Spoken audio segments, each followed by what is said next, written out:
வேதாகம வினாவிடை ரோமர் அதிகாரம் 4.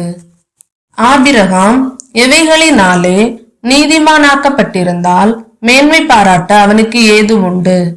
கிரியை. ஆபிரகாம் யாரை விசுவாசித்தான்? தேவனை. ஆபிரகாம் தேவனை விசுவாசித்தான் என்று சொல்லுவது எது?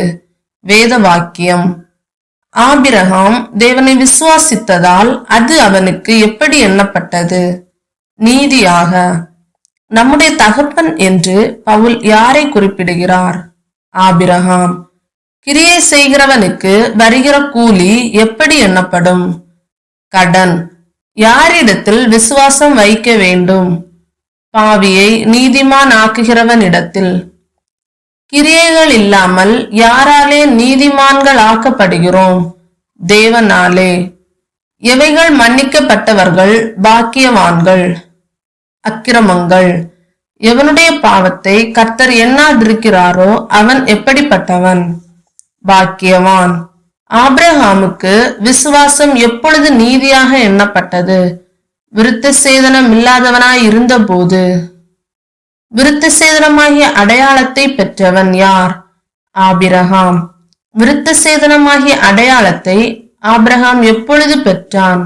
விருத்த சேதனம் இல்லாத காலத்தில். விருத்த சேதனம் இல்லாதவர்களாய் விசுவாசிக்கிறவர்களுக்கு தகப்பன் யார்? ஆபிரகாம். விருத்த சேதனம் இல்லாத காலத்தில் ஆபிரகாம் அடைந்தது என்ன? விசுவாசம். ஆபிரகாமுக்கு கிடைக்கப்பட்ட வாக்குத்தத்தம் என்ன? உலகத்தை சுதந்தரிப்பான். உலகத்தை சுதந்தரிப்பான் என்ற வாக்குத்தத்தம் எதின் வழியாக ஆபிரகாமுக்கு கிடைக்கவில்லை? நியாயப்பிரமாணம். உலகத்தை சுதந்தரிப்பான் என்ற வாக்குத்தத்தம் எதினால் ஆபிரகாமுக்கு கிடைத்தது? விசுவாசத்தினால் வருகிற நீதியினால். எவர்கள் சுதந்திரவாளிகளானால் விசுவாசம் வீணாய் போகும். நியாயப்பிரமாணத்தை சார்ந்தவர்கள்.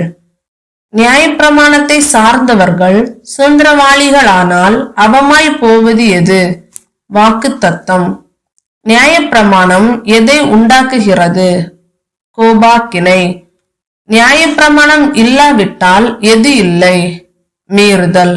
சுதந்திரமானது எதினால் உண்டாயிருக்கிறது? கிருபை.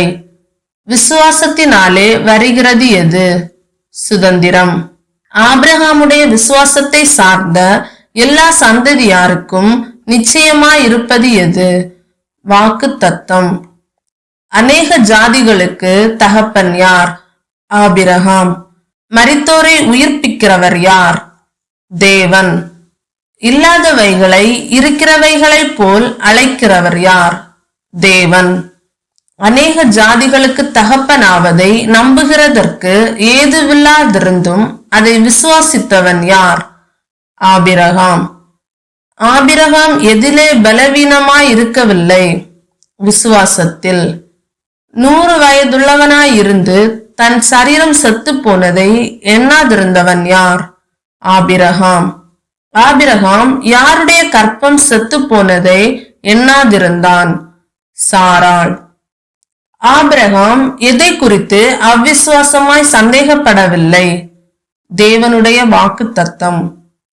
தேவன் எதை நிறைவேற்ற வல்லவராய் இருக்கிறார் என்று ஆபிரகாம் முழு நிச்சயமாய் நம்பினான். வாக்குத்தத்தம் பண்ணினதை. விசுவாசத்தில் வல்லவனானவன் யார்? ஆபிரகாம்.